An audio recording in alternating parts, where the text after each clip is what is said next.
Praise lord. ఈ యొక్క ప్రభు దినములు దేవుని సన్నిధిలో ప్రార్థనతో ప్రారంభించుకున్నాం. ప్రేమ కలిగిన తండ్రి, దయ కలిగిన మా ప్రభువా యేసుక్రీస్తు వారి పరిశుద్ధ నామములో పరిశుద్ధ సన్నిధిలో పరిశుద్ధ ప్రజలుగా మేము కూడి రాలేనటువంటి పరిస్థితుల్లో తండ్రి కేవలం నలుగురుగా మీ సన్నిధికి వస్తున్నాం. సహాయం చేయండి. నీ రక్తం చదవము కడిగా పరిశుద్ధపరచ నీ బిడ్డలుగా చేసుకున్నాం.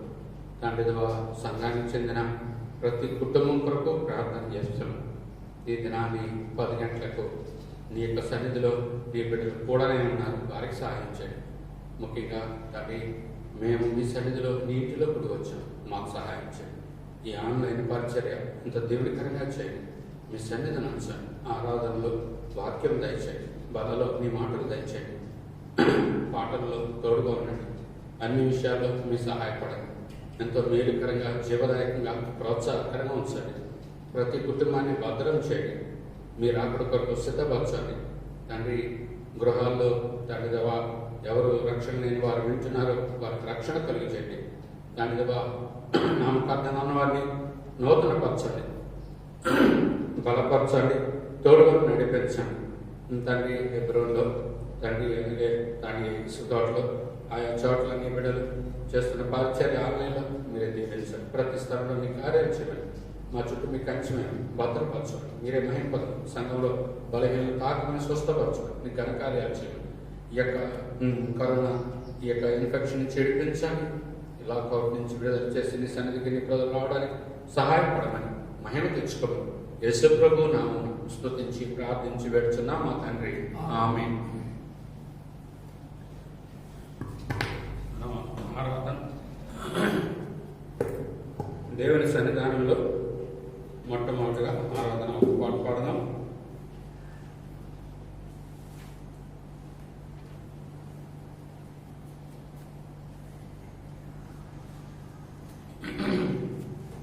పాట సంఖ్య 51, పెద్ద పాట పుస్తకంలో 51. మేము ఒక చరణం పాడతాం, రికార్డ్ చేస్తాం. మిగిలిన వాటి మీ గృహాల్లో ఈ పాటను పూర్తిగా పాడాలి.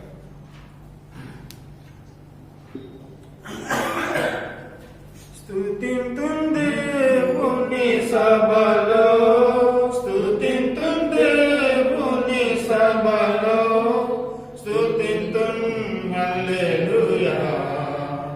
స్తుతింతున్ దేవుని సభలో, స్తుతింతున్ దేవుని సభలో, స్తుతింతున్ హల్లెలూయా.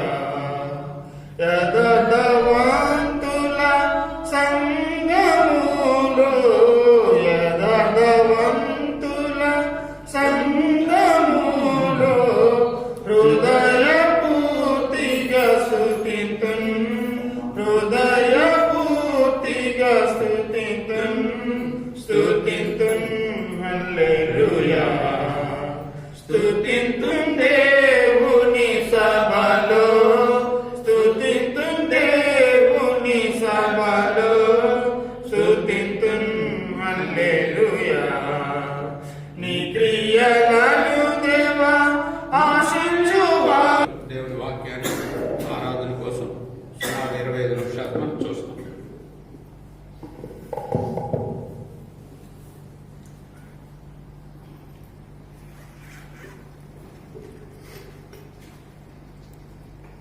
మనం ఆరాధనలోకి వెళ్ళక ముందుగా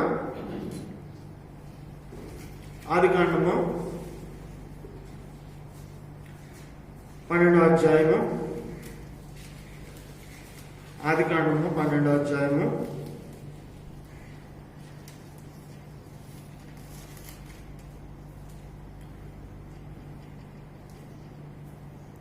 మొదటి 4 వచనాలు కలిసి చదువుకుందాం. ఆదికాండం 12వ అధ్యాయము మొదటి 4 వచనాలు. యెహోవా, నీవు లేచి నీ దేశం నుండి, నీ బంధువుల యొద్ద నుండి, నీ తండ్రి ఇంటి నుండి బయలుదేరి నేను నీకు చూపించి దేశమునకు వెళ్ళుము. నిన్ను గొప్ప జనముగా చేసి నిన్ను ఆశీర్వదించి నీ నామమును గొప్ప చేయుదును. నీవు ఆశీర్వాదముగా నుందువు. నిన్ను ఆశీర్వించే వారిని ఆశీర్వదించదును, నిన్ను దూషించే వారిని శపించదును. భూమి యొక్క సమస్త వంశంలో నీ అంత ఆశీర్వదింపబడినని అబ్రాహాముతో అనగా, యెహోవా అతనితో చెప్పిన ప్రకారము అబ్రాము వెళ్ళెను, లోతు అతనితో కూడా వెళ్ళెను. అబ్రాము హారాము నుండి బయలుదేరినప్పుడు 75 ఏళ్ల ఏడు గలవాడు. దేవుని సహాయం కొరకు ప్రార్థన చేసుకున్నాం.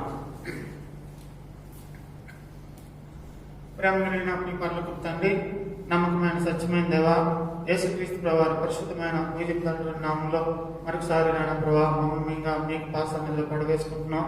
నాన్న ప్రభా మా తండ్రి నాన్న ఆరాధన కొరకు కూడి వచ్చిన మా జీవితాలను జ్ఞాపకం చేసుకునండి.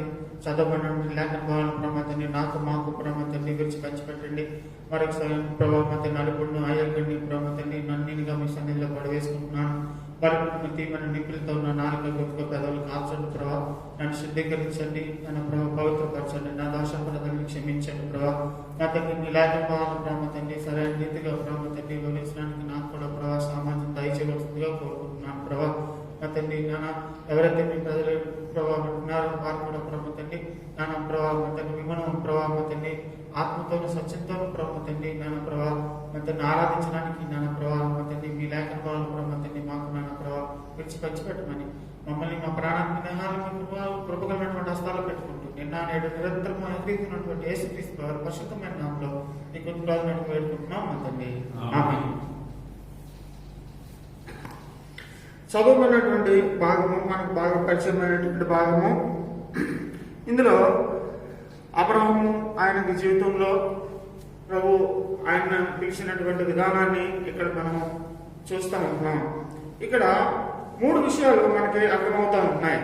ఏంటంటే ఇక్కడ ఆయన చెప్తున్న 2వ వచనం, నిన్ను గొప్ప జనంగా చేసి నిన్ను ఆశీర్వదించి నీ నామమును గొప్ప చేయదును, నీవు ఆశీర్వాదంగా నుందువు, నిన్ను ఆస్వాదించే వారిని ఆశీర్వదించదును, నిన్ను దూషించే వారిని శపించదును, భూమి యొక్క సమస్త వంశములు నీ యందు ఆశీర్వదింపబడినని అబ్రాముతో అనగా ఇక్కడ ఈ చదువుకున్నటువంటి ఈ యొక్క 2వ వచనంలో 3 విషయాలు మనకు అర్థమవుతా ఉన్నాయి.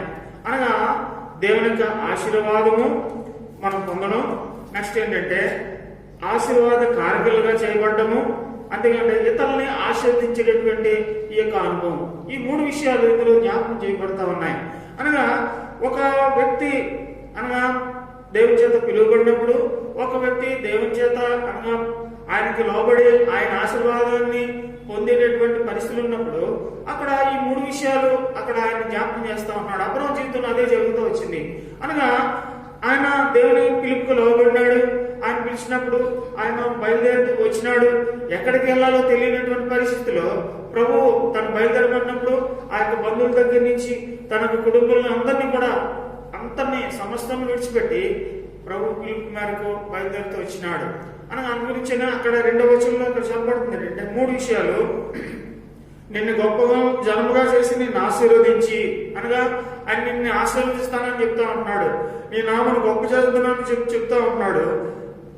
నువ్వు ఆశీర్వాదముగా ముందువు, నిన్ను ఆస్వాదించే వారిని ఆశీర్వదించదును, నిన్ను దూషించే వారిని శపించదును, భూమి యొక్క సమస్త వంశములు నీ యందు ఆశీర్వదింపబడినని అబ్రాహాముతో చెప్పినాడు.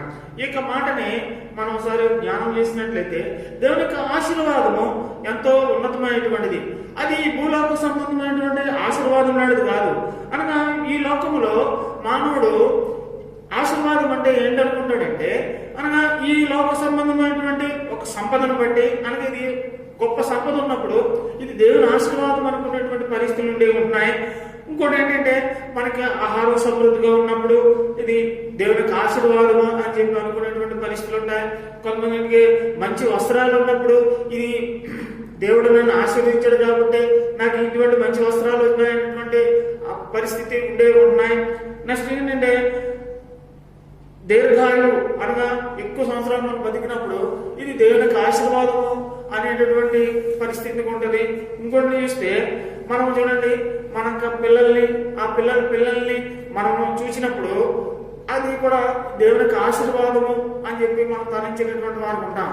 ఇది అనగా మనం భౌతిక సంబంధమైనటువంటి ఆశీర్వాదం కాదు. ఇవన్నీ కూడా మన సంపద ఉన్న మనకు ఆహారము, ఈ వస్త్రము అని కూడా దేవుని చేతి మనకి ఇవ్వండి, దేవుని ఆశీర్వాదం బట్టి మనకు కలుగుతాయి. అయితే ఈ పైకి కనబడేటువంటి ఆశీర్వాదం కాదు దేవుని ఇచ్చినటువంటి ఆశీర్వాదము. అనగా ఈ భౌతికమైనటువంటిది కాదు దేవుని యొక్క ఆశీర్వాదము. దేవునికి ఆశీర్వాదం ఉన్నటువంటిది చాలా ఉన్నతమైనటువంటిది. ఆది కాండం 1 చూస్తే దేవుడు సృష్టిని అంతని సృష్టించి అనగా స్త్రీగాను పురుషునిగా స్త్రీనిగా దేవుడు మానవులను సృష్టించిన తర్వాత అది వారిని ఆశీర్వదించును అని ఆది కాండం 1:22 మనం చదువుతాం. అనగా ఆశీర్వది ఏ విధంగా ఆశీర్వదించినాడంటే, మేము భూమిని నిండించి, మీరు ఫలించి అభివృద్ధి పొంది విస్తరించి భూమిని నిండించి దాన్ని లోపరుచుకోవాలి అనేటువంటి విషయాన్ని జ్ఞాపకం చేస్తూ వచ్చినాడు. నెక్స్ట్ ఈ భూమి మీద ఉన్నటువంటి ఇక సమస్త పక్షుల్ని జంతువులన్నీ కూడా నువ్వు వేలమని చెప్పి అక్కడ దేవుడు వారిని ఆశీర్వదిస్తూ వచ్చినాడు. అనగా ఈ యొక్క ఆశీర్వాదము ఇది భౌతికమైనటువంటిది, పైకమైనటువంటి ఆశీర్వాదం కాదు. అనగా అందుగురించనే ఆ ఎఫెసీయులకు రాసిన పత్రిక 1వ అధ్యాయము, ఎఫెసీయులకు రాసిన పత్రిక 1వ అధ్యాయము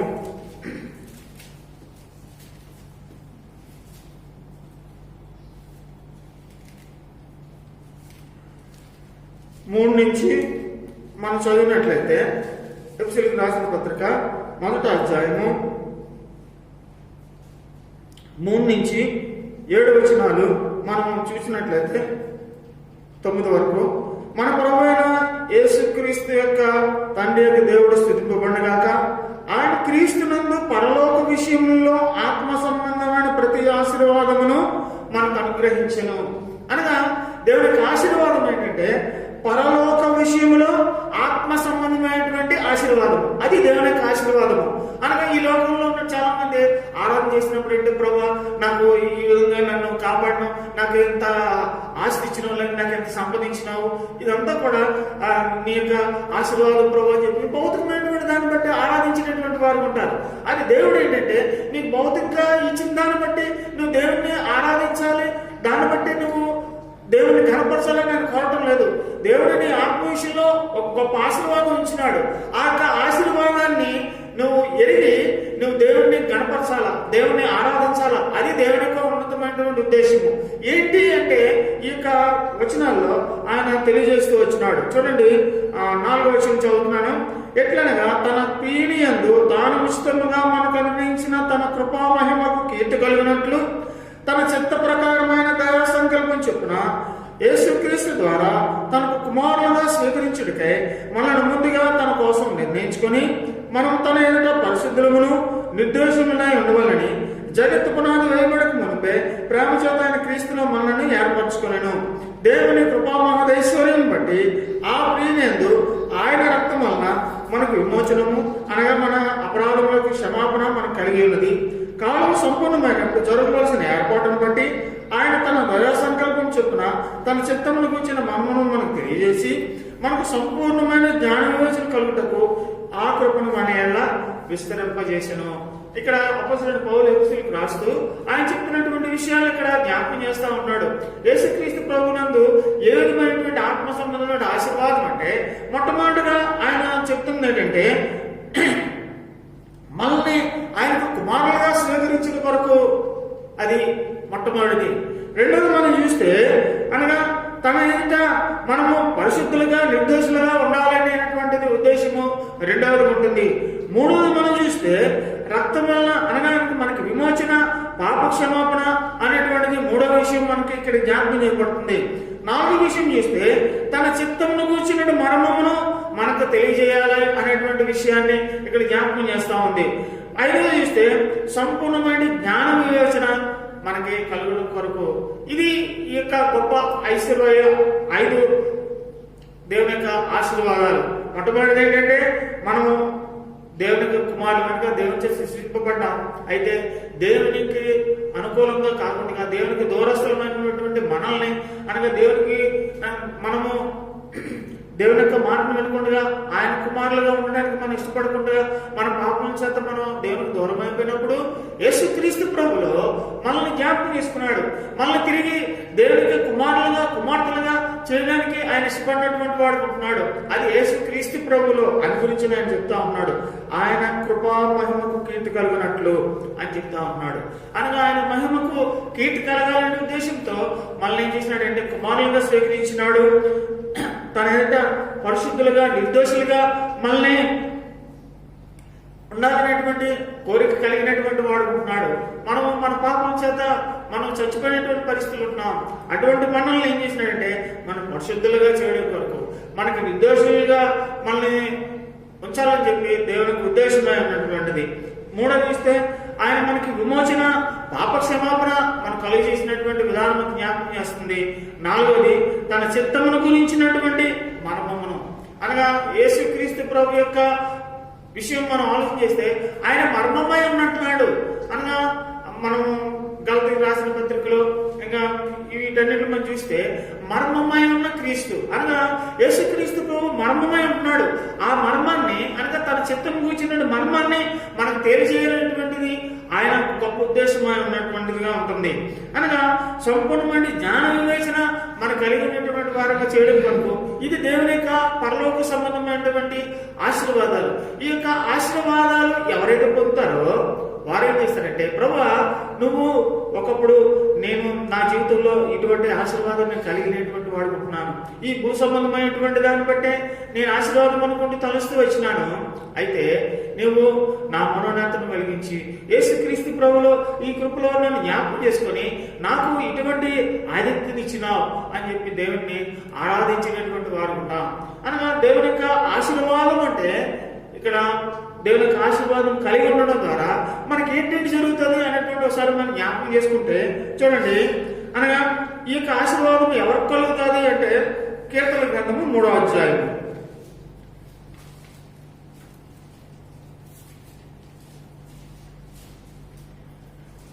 కీర్తన గ్రంథము 3వ అధ్యాయము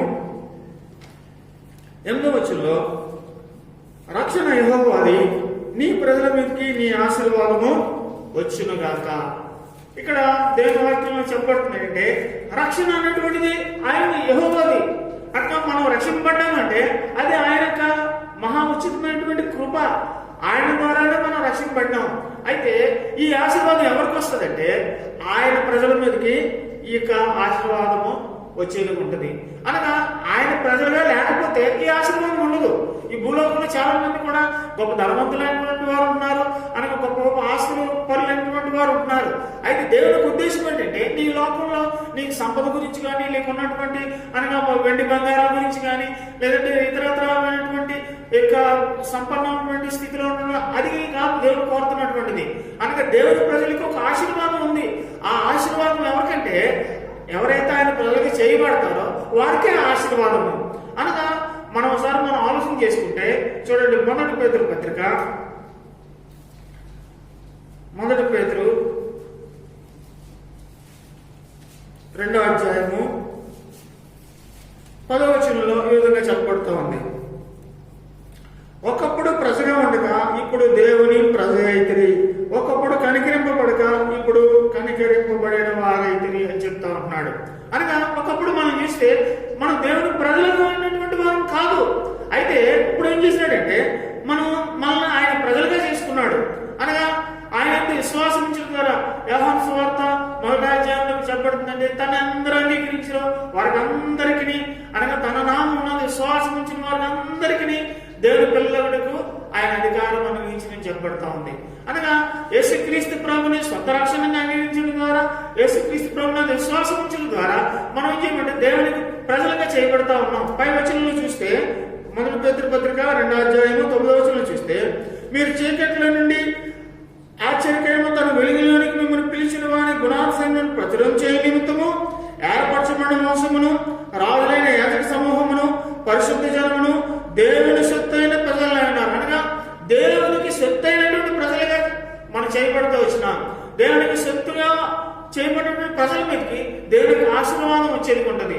అనగా ఈ యొక్క ఆశీర్వాదం మనం మొదట మానవుడు ఆయన కోల్పోయినంటే ఆశీర్వాదాన్ని తిరిగి మానవునికి ఇచ్చే నిమిత్తము యేసుక్రీస్తు ప్రభు ద్వారా ఆ యొక్క ఆశీర్వాదాన్ని ఈ యొక్క మానవునికి ఇవ్వడానికి దేవుని యొక్క సంకల్పమైంది. పిల్లరా, మనము అటువంటి ఆశీర్వాదాన్ని మన జీవితంలో కలిగి ఉన్నట్లయితే మనం ఏం చేస్తామంటే మనము ఈ భూ సంబంధంగా ఉన్నటువంటి స్థితిగతులను బట్టి మనం దేవుని ఆరాధించం. కానీ ఆత్మ సంబంధంగా దేవుడు ఏదైతే మనకు మేలు చేసినాడో, ఆత్మ సంబంధం ఏదైతే కార్యాలు మన జీవితంలో చేసినాడో దాన్ని బట్టి దేవుడిని ఆరాధించినటువంటి వారు ఉంటాం. అందు గురించేనే యోహాను సువార్తలో 4వ అధ్యాయం చెప్పబడిందంటే, అనగా దేవుని ఆరాధించేవారు ఆయన ఆత్మతోనూ సత్యముతోనూ ఆరాధించాలి. అనగా ఎప్పుడు ఆత్మతో సత్యంతో ఆరాధిస్తామంటే మన ఆత్మ ఎప్పుడైతే దీన్ని మనం పొంది ఉన్నదో దాన్ని బట్టి ఏంటంటే మనము అప్పుడు ఆత్మ ద్వారా మనము ఆయన ఆరాధిస్తాం. చాలా మంది పైకి ఏదో చేయాలని చెప్పి నేను ఆరాధన చేస్తారు. అది కాదు దేవుడు కోరుతున్నటువంటిది. నీ అంతరంగం నుంచి అది రావాలి. అనగా ఆత్మతోనూ సత్యంతో, అనగా ఈ యొక్క ఆత్మ మనకు అంతరంగంలో ఉంది, అది ఇచ్చినాడు. ఆ ఆత్మ ఆయన చేసినటువంటి కార్యాన్ని బట్టి అది ఉప్పొంగుతూ, దేవా నేను నా యొక్క జీవితం చూస్తే నరకానికి వెళ్ళినటువంటి పరిస్థితి, ఇటువంటి స్థితి నుంచి నన్ను ఆశీర్వదించడానికి, నన్ను ఉన్నతమైనటువంటి స్థితిలో ఉంచడానికి, నీ కుమారులుగా నీకు ప్రజల్లో నన్ను చేర్చి నన్ను ఆశీర్వదించడానికి నువ్వు ఇష్టపడినావు అని చెప్పి ఆయన ఆరాధించినటువంటి వారు ఉంటాం. చూడండి, హెబ్రీయులకు రాసిన పత్రికలో ఇక్కడ ఇంకో మాట జ్ఞాపకం చేయబడుతుంది. హెబ్రీయులకు రాసిన పత్రిక 8వ అధ్యాయము, హెబ్రీయులకు రాసిన పత్రిక 8వ అధ్యాయము 10వ వచనం చదువుతున్నాను. ఆ దినములైన తరువాత ఇశ్రాయేలు ఇంటి వారితో నేను చేయబోయే నిబంధన ఏదనగా, వారి మనసులో నా ధర్మ విధులను ఉంచెదను, వారి హృదయం మీద వాటిని వ్రాయదును, నేను వారికి దేవుని అయిందును, వారు నాకు ప్రజలయ్యిందురు. అనగా ఇశ్రాయేలు ప్రజల గురించి ఇక్కడ ఆయన చెప్తా ఉంటున్నాడు. అనగా వారు దేవునికి దూరస్తులు ఉన్నప్పుడు, అనగా వారు ఐగుప్తు బానిసత్తులో ఉన్నప్పుడు అటువంటి స్థితి నుంచి తీసుకొని వచ్చి అక్కడ ఆయన ఏం చెప్తున్నాడంటే, వారిని ఇక్కడ మనం ఇక్కడ హెబ్రీయులకు రాసిన పత్రిక 8వ అధ్యాయం 8వ వచనం నుంచి 12 వరకు మనం చదివినట్లయితే చాలా విషయాలు ఇక్కడ చెప్పబడుతూ ఉన్నాయి. మీరు దగ్గర చదవండి, చదివితే ఈ విషయాలు మనకు అర్థం అవుతాయి. ఏం చేస్తుందంటే ఆయన ఇక్కడ 10వ వచనంలో వారు నాకు ప్రజలయ్యిందురు అని చెప్తా ఉంటున్నాడు. ఎందుకు అంటే దేవుని యొక్క ఆశీర్వాదము దేవుని ప్రజల మీదకి వచ్చేది ఉంది. చూడండి, హెబ్రీయులకు రాసిన పత్రిక 12వ అధ్యాయంలో ఇంకో మాట ఇక్కడ మనం చదువుతాం. హెబ్రీయులకు రాసిన పత్రిక 12వ అధ్యాయము 5 నుంచి 11 వచనాల వరకు మనం చూస్తే, ఇవన్నీ మనం చదవం కానీ వెంటనే చదవండి. అనగా చూడండి, 8వ వచనంలో కుమారులైన వారందరూ శిక్షలో పాల్పంచున్నారు, మీరు పొందని ఎడల దుర్బీజులే కానీ కుమారులు కారు. అనగా కుమారులైనటువంటి వారందరూ కూడా ఏం చేస్తున్నారంటే శిక్షలో పాలు పొందుతారు. అనగా మనము ఏదైనా తప్పు చేసినప్పుడు, ఏదైనా దేవుని వ్యతిరేకంగా చేసినప్పుడు ఆయన ఏం చేసినప్పుడు మనం శిక్షిస్తా ఉంటున్నాడు. అనగా ఎందుకంటే ఎవరు చూడండి, మన తల్లిదండ్రులు ఇంకా మనం ఏం చేస్తాం, మన బిడ్డలు ఏదైనా తప్పు చేసినప్పుడు వాళ్ళు దండిస్తాం. ఎందుకంటే వాళ్ళ మీద కోపంతో, అనగా వారి మీద ద్వేషంతో మనం పనిచేయం, వారి మీద ప్రేమతోటి. అరే ఈ యొక్క బిడ్డ ఇప్పుడు సరి చేయబడకపోతే, ఇప్పుడే ఈ బిడ్డ ఈ విధంగా వెళ్ళకపోతే కనుక, సరి చేయకపోతే ఈ బిడ్డ రేపు పొద్దున్న పెద్ద అయిన తర్వాత తనకు మార్గాన్ని తొలగిపోతాడు. అందువల్ల ఏంటంటే బాల్యంలోనే ఈ బిడ్డని సరిచేయాలని ఏం చేస్తాము, మనం వాళ్ళని కొట్టడము, వారిని గద్దించడము, రకరకాలుగా చేస్తూ ఉంటాం. అదే రీతిగా దేవుడు ఏం చేస్తున్నాడంటే మనము అటు ఇటు పరిగెడుతుంటాం. ఎటు చేస్తున్నామంటే దేవునికి ఒక్కసారి దేవుడు మనం చేయి పట్టుకున్నప్పుడు ఆయన ఆ చేయిని మనం విడిపించుకొని మన కుడికి ఎడకు అటు ఇటు పరిగెడుతూ ఉంటుంటాం. అరగటువంటి పరిస్థితిలో దేవుడు ఏం చేస్తున్నాడంటే, అరే నాన్న నువ్వు ఈ విధంగా చేయకూడదు అని చెప్పి చూడండి, బిడ్డ చెయ్యి పరిగెట్టిపోతున్నప్పుడు ఏం చేస్తారంటారు తల్లిదండ్రులు, అటు నుంచి చెయ్యి బండి వచ్చి గుద్దేస్తుంది, ఏం చేస్తారంటే ఏం చేస్తారు, కోపంతో చెల్లిమని బాగుతారు. అది అంటే ఏంటి, వాళ్ళ మీద కోపం కాదు, ఎందుకంటే వాళ్ళకి తెలియదు, ఆ విధంగా పరిగెడుతున్నారు. అది అనగా మనకి జీవితంలో కూడా మనం ఒకసారి ఏం చేస్తుంటాం అంటే మనం ఆదిలో ఉండకుండా అటు ఇటు పరిగెట్టడానికి ప్రయత్నం చేస్తూ ఉంటుంటాం. అనగా స్వేచ్ఛపరులుగా ఉండాలని ఆలోచన చేస్తుంటాం. అటువంటి పరిస్థితులు దేవుడు ఏం చేస్తుంటే మనం శిక్షిస్తూ ఉంటుంటాడు. అనగా ఎందుకు అంటే ఆయన కుమారులుగా చేయబడ్డాం కాబట్టి అక్కడ మనం మన బిడ్డల్ని ఏ రీతిగా మనం ప్రేమిస్తామో ఆ విధంగా దేవుడు మనల్ని ప్రేమించినటువంటి వాడు ఉంటున్నాడు. ఇది దేవునికి ప్రజలుగా చేయబడినటువంటి వారికి కలిగినటువంటి గొప్ప ఆశీర్వాదము. రెండోది మనం చూస్తే చూడండి, ఆదికాండము 26వ అధ్యాయంలో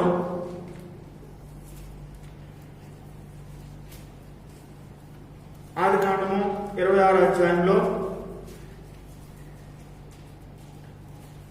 12వ వచనం చదువుతున్నాను. ఇస్సాకు ఆ దేశమందున్న వాడే విత్తనం వేసి ఆ సంవత్సరము 100 ఫలం పొందెను. యెహోవా అతన్ని ఆశీర్వదించిన కనుక ఆ మనుషుడు గొప్పవాడైన అతడు మిక్కిలి గొప్పవాడైన వరకు క్రమక్రమంగా అభివృద్ధి పొందుచు వచ్చాను. అనగా ఇక్కడ ఇస్సాకు మనం ఒకసారి జ్ఞాపకం చేసుకుంటే, అబ్రహాము కుమారుడు ఇస్సాకు. ఈ ఇస్సాకు అనగా ఏదైతే తండ్రి వద్ద నేర్చుకున్నాడో, ఏదైతే తండ్రి అనుసరిస్తూ వచ్చినాడో దాన్ని తనకి జీవితంలో దాన్ని ఆయన అప్లై చేస్తూ వచ్చినాడు. ఆ రీతిగా దేవుడి కొరకు ఏ విధంగా సాగాలనేటువంటి విషయాన్ని ఆయన ఎరిగినటువంటి వాడు ఉంటున్నాడు. తన తండ్రి ఏ రీతిగా దేవుడికి లోపడుతూ వచ్చినాడు, దేవుడికి విధేయత చూపిస్తూ వచ్చినాడు, ఆ విధంగా చేయడం ద్వారా ఏ విధంగా ఆయన తండ్రి ఆశీర్వదింపబడినాడు, ఆశీర్వాదానికి కారకుడిగా చేయబడుతూ వచ్చినాడు, అనగా ఇతరులను ఆశీర్వదించినటువంటి వాడుకున్నాడు. ఆ విషయాన్ని ఆయన చిన్నప్పటి నుంచి ఎరిగినటువంటి వాడు ఉంటున్నాడు. కాబట్టి అక్కడ ఏం చేసినట్టు ఆయన కూడా దేవుని యొక్క భయభక్తులు కలిగినటువంటి వాడు ఉంటున్నాడు. అది ఎలాగంటే దేవునికి ఆశీర్వాదం అంటే క్రమక్రమంగా అది జరుగుతూ ఉంటుంది. అనగా అది ఒకసారి ఏదో మనకి చూడండి, ఈ లోకంలో అనుకుంటారు నడమంత్రపు సిరాలు ఉంటారు కనుక ఒకసారి అది ఆ సిరేట్ వచ్చి పడిపోతుంటుంటారు. అటువంటి అది కాదు దేవుడు ఇచ్చినటువంటిది. దేవునికి ఆశీర్వాదము అది స్టెప్ బై స్టెప్ వస్తుంటుంటది. దానిలో ఏంటంటే మనకి సంతృప్తి ఉంటుంది. అనగా ఏదో ఒకసారి అమాంతంగా వచ్చేసి మనల్ని ఏదో సంతోషపరిచి అది అమాంతంగా పోతే అది ఆశీర్వాదం కాదు. అనగా ఈ లోకంలో మానవుడు ఆ రీతిగా ప్రయోగపడుతూ ఆయన నష్టపోయేటటువంటి పరిస్థితి. కనుక ఇక్కడ ఇస్సాకు మనం జ్ఞాపకం చేసుకుంటే ఆయన ఇచ్చినటువంటి ఆశీర్వాదము మనగా ఈ యొక్క ఆశీర్వాదం ద్వారా దేవుడు ఏం చేసినట్టు మనల్ని గొప్పవాడిగా చేస్తాడు. అనగా అది క్రమక్రమంగా అభివృద్ధి పొందేటటువంటి అనగా అతను మిక్కిలి గొప్పవాడు వరకు ఆయన ఏం చేసిన క్రమక్రమంగా అభివృద్ధి పొందుచూ వచ్చినట్టు ఇక్కడ చెప్పబడుతూ ఉంది. కనుక మనం దేవుని యొక్క ఆశీర్వాదం మనం పొందాము అంటే కనుక అది ఏంటంటే మనల్ని గొప్పగా చేయాలనేటువంటి ఉద్దేశంతో దేవుడు ఆశీర్వాదాన్ని మనకు అందిస్తా ఉంటున్నాడు. ఈ లోపల మనం గొప్ప వాళ్ళం కాదు, కానీ దేవుడు మనకి ఏంటంటే ఆ యొక్క గొప్ప వారికి లేనటువంటి అంటే ఈ లోకంలో ఉన్నతమైనటువంటి స్థితిలో ఉన్నటువంటి వారికి లేనటువంటి గొప్ప ఆధిక్యతని దేవుడు తన యొక్క ఆశీర్వాదం ద్వారా అనగా తన ప్రజలుగా చేయబడడం ద్వారా ఆ యొక్క ఆశీర్వాదాన్ని మనకు అనుగ్రహించినాడు. ఈ విషయాన్ని మనం అడిగితే, దేవా నీవు నన్ను ఎంత గొప్పగా చేయడానికి దావీదు అదే చెప్తా ఉంటుంటాడు. ప్రభు నువ్వు నన్ను ఎంతగా ఆశీర్వదించడానికి నేను ఏమాత్రం వాడు నా కుటుంబం ఏమాత్రమది అని చెప్పి చెప్తా ఉంటున్నాడు. ఎందుకు కారణం ఏంటంటే గొర్రెలు కాపురంగా ఉన్నటువంటి అతన్ని తీసుకొని వచ్చి గొప్ప రాజుగా చేసినా ఉన్నాడు. నీ నా జీవితం చూస్తే మనం దేవునికి ఎంతో దూరస్తులము, దేవునికి ఎంతో మనము భయంకరమైన జీవితం జీవిస్తున్నటువంటి పరిస్థితుల్లో మనల్ని దేవుడు పిలిచినాడు. మనల్ని అనంతకాల సంఘంలో ఏర్పాటు చేసుకుని మనం పిలిచి ఆయన రక్షణ సువార్తను మనకు అందించి మన మనోన్నతిని వెలిగించినాడు. ఇది గొప్ప ఆశీర్వాదము. ఆయన రక్షణ కలిగి ఉండడమే మనకు ఆశీర్వాదము. ఈ లోకంలో ఉన్నటువంటి మనం ఉన్నటువంటి స్థితిగతులు అన్నిటికంటే కూడా ప్రభువులో మనకి ఇచ్చినటువంటి ఆ యొక్క రక్షణ, పాప క్షమాపణ అది ఎంతో ఉన్నతమైనటువంటిది. ఈ లోకంలో ఎవరు చేయనటువంటి కార్యము అది యేసుక్రీస్తు ప్రభువులో దేవుడు చేసినటువంటి కార్యము. మూడోది చూసి చూడండి, ఈ యొక్క ఆశీర్వాదం వల్ల జరిగేటటువంటి ఇంకో కార్యం ఉన్నది. చూడండి, ఇదే 26వ అధ్యాయంలో 29 మనం చూస్తే చూడండి, 28 నుంచి చదువుతున్నాను. ఆదికాండము 26, 28 నుంచి చూడండి. వారు నిశ్చయముగా యెహోవానికి తోడైనట్టు చూచితుము కనుక మనకు అనగా మాకును నీకును మధ్య ఒక ప్రమాణం ఉండవలనని మేము నిన్ను ముట్టగా నీకు మేలే తప్ప మరి ఏమీ చేయక నేను సమాధానంగా పంపివేసిము కనుక నీవును మాకు కీడు చేయకున్నట్లు నీతో నిబంధన చేసుకుందామని అనుకుంటుమి. ఇప్పుడు నీవు యెహోవా ఆశీర్వాదము పొందిన వాడవని. అనగా ఎప్పుడైతే దేవుని చేత ఆశీర్వదింపబడతామో అప్పుడు ఏమవుతుందంటే మన శత్రువులు అనేటువంటి వారు కొన్ని విషయాన్ని గ్రహించి మనతో సమాధాన పడడానికి మనతో రాజీకి వచ్చేటటువంటి పరిస్థితులు ఉంటాయి. అనగా వారు కూడా ఏం చేస్తారంటే ఈ యొక్క వ్యక్తి దేవుని చేత ఆశీర్వదింపబడినటువంటి వాడు, ఈ యొక్క వ్యక్తి దేవుని యొక్క బిడ్డ, ఈ యొక్క ఆశీర్వాదం ఎంతగా ఈ విధంగా ఈ యొక్క బిడ్డ ఉన్నాడంటే వీళ్ళు గొప్ప వ్యక్తి ఉన్నాడు, ఆ యొక్క వ్యక్తి ద్వారానే ఈ విధంగా ఈ యొక్క వ్యక్తి ఉన్నాడు అనేటువంటి విషయాన్ని వారు గ్రహించి వారు మనతో సమాధపడినటువంటి వారు ఉన్నారు. ఇస్సాకు విషయంలో మనం చూస్తే అక్కడ ఈ అబీమెలెకు వీళ్ళందరూ కూడా ఎంతగానో అక్కడ బావులు తవ్వుతున్నప్పుడు ఎంతగానో అక్కడ వారితో ఫైట్ చేస్తూ వచ్చినాడు. అనగా ఇక్కడ విషయాలన్నింటినీ మనం చూస్తే అక్కడి నుంచి ప్రత్యేక నుండి అక్కడ ఇస్సాకు వారి నుంచి దూరంగా వచ్చినప్పుడు జరిగినటువంటి పరిస్థితులు ఇక్కడ మనం చూస్తాం. అక్కడ వారిలో ఆ యొక్క భయం వచ్చింది. అండ్ ఈ యొక్క వ్యక్తి దేవునికి ఆశీర్వాదం పొందినటువంటి వ్యక్తి అని చెప్పి వారిని ఏం చేసినారంటే ఆ శత్రుత్వం అంతటిని విడిచిపెట్టి సమాధానం పడడానికి వచ్చినటువంటి వారు ఉంటున్నారు. వీళ్ళరా ఈ యొక్క లోకంలో మనం ఆలోచించవలసినటువంటి దేవునికి ఆశీర్వాదం కలిగినటువంటి వ్యక్తిలో జరిగేటటువంటి ఈ కార్యాలు, దేవుని ఆశీర్వాదం పొందడం ద్వారా జరిగేటటువంటిది ఇదొక కార్యం. అనగా మన శత్రువులు కూడా మనం ఏం చేస్తాడంటే మనకి మిత్రులుగా చేసేటటువంటి వాడు ఉంటాడు. చూడండి, ఇంకో మాట చూస్తే యోబు గ్రంథము దేవునికి ఆశీర్వాదం పొందినటువంటి వ్యక్తికి జరిగేటటువంటిది మనం ఒకసారి ఆలోచన చేస్తే యోబు గ్రంథము 1వ అధ్యాయము 10వ వచనంలో ఇక్కడ చెప్పబడుతుంది. చూడండి, నీవు అతనికిని అతని ఇంటి వారికిని అతనికి కలిగిన సమస్తమునకును చుట్టూ కంచి వేసితివి కదా. నీవు అతన్ని చేతి పన్ను దీవించుచున్నడు చేత అతని ఆస్తి దేశంలో బహుగా విస్తరించి ఉన్నదని ఇక్కడ దేవుని సన్నిధికి వెళ్ళినప్పుడు అపవాది ఏం చేస్తున్నాడంటే యోబు మీద ఫిర్యాదు చేస్తా ఉంటున్నాడు. అనగా ఒక వ్యక్తి దేవుని చేత ఆశీర్వదింపబడినప్పుడు జరిగేటువంటి 3 విషయాలు ఉన్నాయి. అతనికి, అతని కుటుంబానికి, అతనికి సమస్తానికి కలిగిన ఆస్తి అంతటి మీద ఏం చేసినట్టే దేవుడు కంచి వేస్తాడు. అనగా దేవుడు ఆశీర్వాదం పొందినటువంటి వ్యక్తికి ఉన్నటువంటి ఈ యొక్క భద్రత చూడండి. అనగా దేవుడు మనల్ని రక్షించడం అంటే మనకి, మన కుటుంబానికి, మన కలిగిన ఆస్తి అంతటికి కంచి వేస్తున్నాడు. ఈ దినాల్లో మనం ఈ బయటకు వెళ్తే ఏమవుతుందంటే ఈ వైరస్ మనకు సోకుతుంది, ఈ వైరస్ వల్ల మానవులకి మరణం వస్తుంది, అందువల్ల ఏంటంటే మీరు లాక్డౌన్ లో ఉండండి అని చెప్పి గవర్నమెంట్ చెప్తుంది. అందులో ఏం చేస్తుంది, మనకి ఒక గీత వెలువడుతూ వచ్చింది.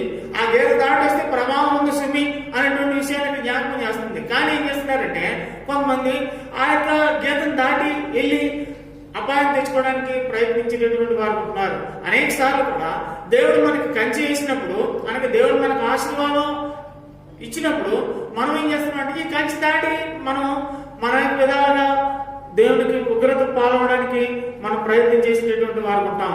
వీళ్ళరా మనం ఈసారి ఆలోచన చేస్తే ఇక్కడ యోబు 10వ వచనంలో చూస్తే ఇక యోబు అతనికి, అతని కుటుంబానికి, అతని కలిగిన ఆస్తులు అంతటికి ఆయన కంచి వేసినాడు. అనగా ఒక దేవునికి ఆశీర్వదింపబడినటువంటి వ్యక్తికే ఇది సాధ్యము. అనగా మిగిలినటువంటి వారికి ఆ విధమైనటువంటి ఆశీర్వాదం లేదు. అనగా వారి వ్యక్తిగతంగా భద్రత కల్పించుకుంటారు, లేదంటే కుటుంబం వరకే వస్తుంది, కానీ ఆశను భద్రపరచుకోలేరు. మనం ఒకసారి ఆలోచన చేస్తే కొంతమంది వ్యక్తులు ఉంటుంటారు, బోలు స్థలం ఉంటుంటది. అది ఉన్నప్పుడు ఏం చేస్తున్నారంటే దాన్ని కాపాడుకోలేరు వాళ్ళు, ఎందుకంటే వేరొకరు వచ్చి దాన్ని ఆక్రమించుకుంటుంటారు. అరే అది ఏంటి అని చెప్పి దాన్ని పరిస్థితులను కాపాడుకోవాలంటే అది వాళ్ళు కాపాడుకోలేరు. ఈ లోపల చాలా మంది ఒక దగ్గర ప్రదేశంలో చూస్తే ఒక 2 ఎకరాలు 3 ఎకరాల పొలం ఒక వ్యక్తికి తోట ఉంటే అక్కడ దాన్ని భద్రపరచుకోలేకపోయినాడు. చాలా ఆ యొక్క వ్యక్తి భద్రపరచుకోలేకపోయినాడు. కారణం ఏంటంటే ఈ యొక్క లోకంలో ఉన్నటువంటి పరిస్థితులు ఆ విధంగానే ఉండేవి ఉన్నాయి. అనగా మనం దాన్ని భద్రపరచుకోలేము. అయితే నువ్వు దేవుని ఆశీర్వాదం పొందితే నీకు, నీ కుటుంబానికి, నీకు ఆశలు అంతటికీ కూడా ఆయన చుట్టూ కంచి వేసేటటువంటి వాడు ఉన్నాడు. యోబుకి ఆ రీతిగా ఆయన భద్రపరుచున్నాడు. అనగా దేవుని చేత ఆశీర్వదింపబడిన వ్యక్తికి ఈ విధంగా భద్రత ఉండేది ఉంటుంది. ఐదవదిగా మనం చూస్తే ఇక్కడ చూడండి, ఆదికాండము 24వ అధ్యాయము, ఆదికాండము 24వ అధ్యాయము 31వ వచనం. లాబాను, యెహోవా వలన ఆశీర్వదింపబడిన వాడా, లోపలికి రమ్ము, నీవు బయట నిలువనేలా, ఇల్లును ఒంటెలకు స్థలమును నేను సిద్ధము చేయించుకున్నాను. నేను ఇక్కడ అబ్రహాము సాగునటువంటి ఎలియాజరు గురించి మనకు తెలుసు.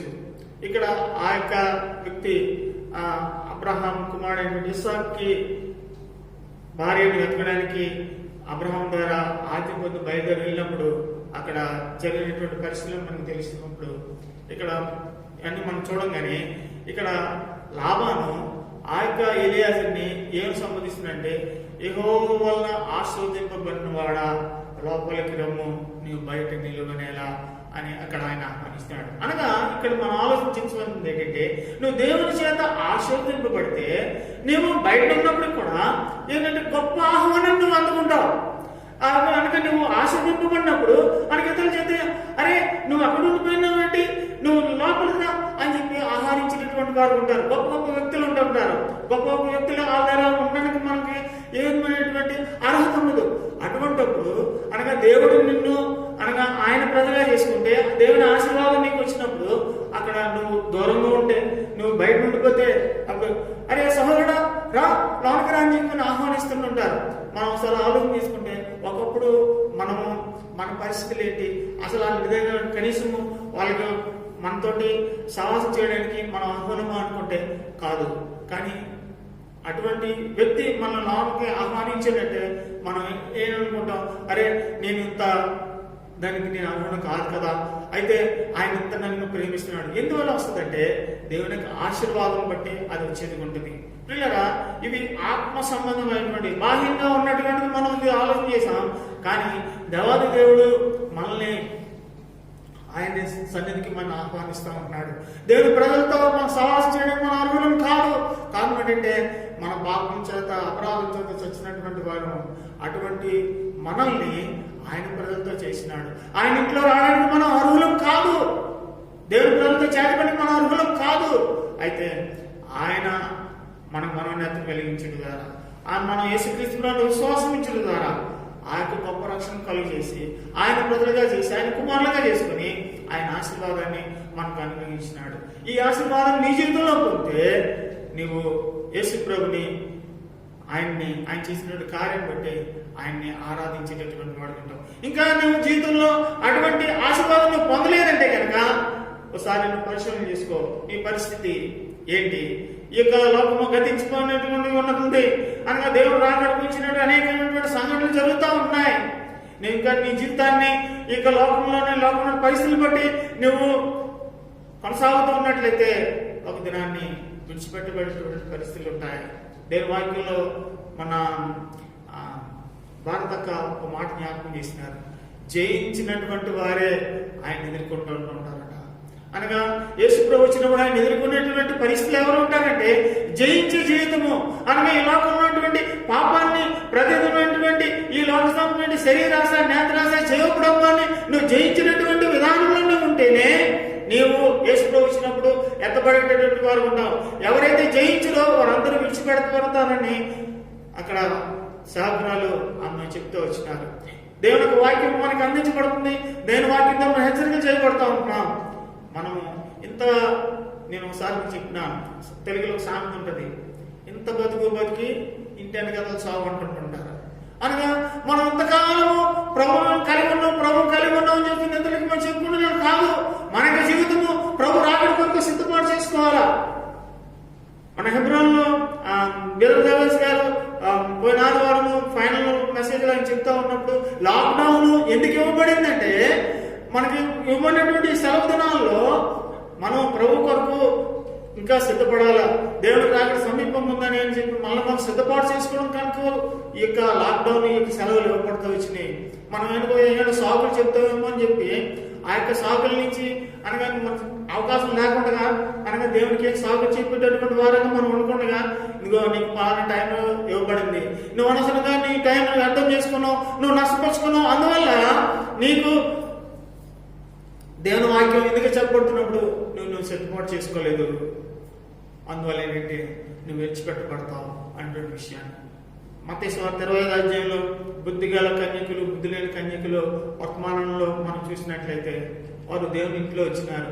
5 అక్కడ పెళ్లికి మనం రాకడం సిద్ధపడినటువంటి వారు ఉన్నారు. వీళ్ళరా ఇంకా నీ జీవితంలో ఇంకా పాప క్షమాపణ పొందకపోతే, ఇంకా యేసుక్రీస్తు ప్రభువుని నీ సొంత రక్షణని అంగీకరించకపోతే ఇదే మిక్కిలి అనుకూల సమయం. ఈ సమయాన్ని నువ్వు వృధా చేసుకుంటే, ఈ సమయాన్ని ప్రభు కొరకు నీ జీవితాన్ని అప్పగించుకోకపోతే ఒక దినాన్ని విడిచిపెట్టబడతావు. ఈ లోకం మీద అనేకమైన శ్రమలు వస్తున్నాయి. ఈ కరోనా ఒకటే మనం అనుకుంటున్నాం, దీనికంటే భయంకరమైనటువంటి శ్రమలు ఈ లోకం మీదకి రాబోతూ ఉన్నాయి. వీటన్నిటి నుంచి నువ్వు తప్పించబడాలంటే నువ్వు జయ జీవితం కలిగి ఉండాలా, జయించిన వాడుగా ఉండాలా, ప్రభువుకు ప్రజలుగా నువ్వు చేయబడాలా. ఆ చేయబడినప్పుడు ఈ ఆశీర్వాదాలు నీకు వచ్చేయకుంటాయి. ఆ ఆశీర్వాదం నువ్వు పొందినట్లయితే ప్రభా నీవు ఇంతగా నన్ను ఆశీర్వదించినావు. దావీదు 2 సమయాల్లో అక్కడ ఆయన చెప్తా ఉన్నాడు, నీ ఆశీర్వాదం పొంది నా కుటుంబం నిత్యము ఆశీర్వదింపబడుగాక అని చెప్పి చెప్తా ఉన్నాడు. అనగా అటువంటి ఆశీర్వాదం నీకు కావాలనుకుంటే నేడే యేసుక్రీస్తు ప్రభువుని అంగీకరించు. నువ్వు ఆశీర్వాదం పొందినట్లయితే, ప్రభా నువ్వు నాకు ఇంత రీతిగా నువ్వు ఆశీర్వదించినావు, నీ యొక్క ఆశీర్వాదం బట్టి నీకు వందనాలయ్యా. నా జీవితాన్ని అంతా కూడా నేను ఆరాధించినప్పటికీ, నేను ఎదుట సాగిలపడినప్పటికీ అది ఆ రుణం తీర్చుకోలేనయ్యా, నీకు వందనాలయ్యా అని చెప్పి నువ్వు ఆత్మతోను సత్యంతోను ఆ మాటలు నువ్వు చెప్పగలిగితే ఆయన్ని ఆనందించేటటువంటి వాడుకుంటున్నాడు. కనుక ఆ రీతిగా ఆరాధన చేయడానికి దేవుడు మనకు సహాయం చేయను కదా.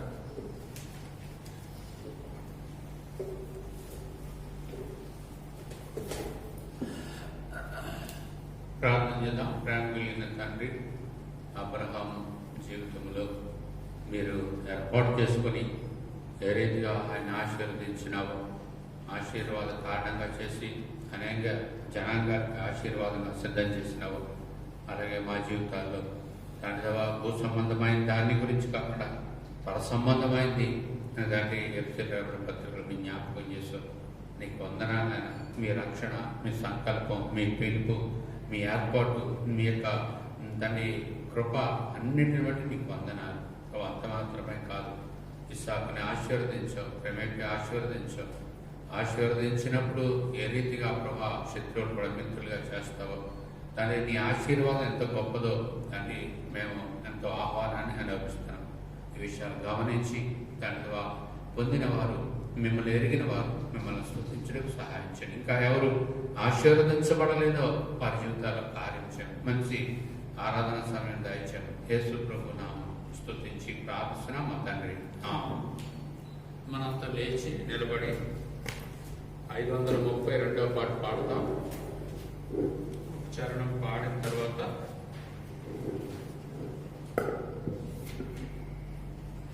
మొదటి చరణం, చివరి చరణం పాడతాం. గమనించండి, ఈ పాట పాడుకున్న తర్వాత 15 నిమిషాలు కుటుంబాలుగా గృహాల్లో ఆరాధన సమయాన్ని సఫిషియెంట్గా అందరూ కూడుకుని ఆరాధనలో గడప. నిశ్చయముగా నిన్ను దీవించెదను, నిశ్చయముగా నిన్ను దీవించెదను, నిశ్చయముగా నిన్ను వృద్ధి పొందింతును, నిశ్చయముగా నిన్ను వృద్ధి పొందింతును, నిశ్చయముగా నిన్ను దీవించెదను, నిశ్చయముగా నిన్ను దీవించెదను. ప్రత్యక్షమై పలికెనుగా ప్రభువు, సర్వశక్తి గల యెహోవాను నేను, ప్రత్యక్షమై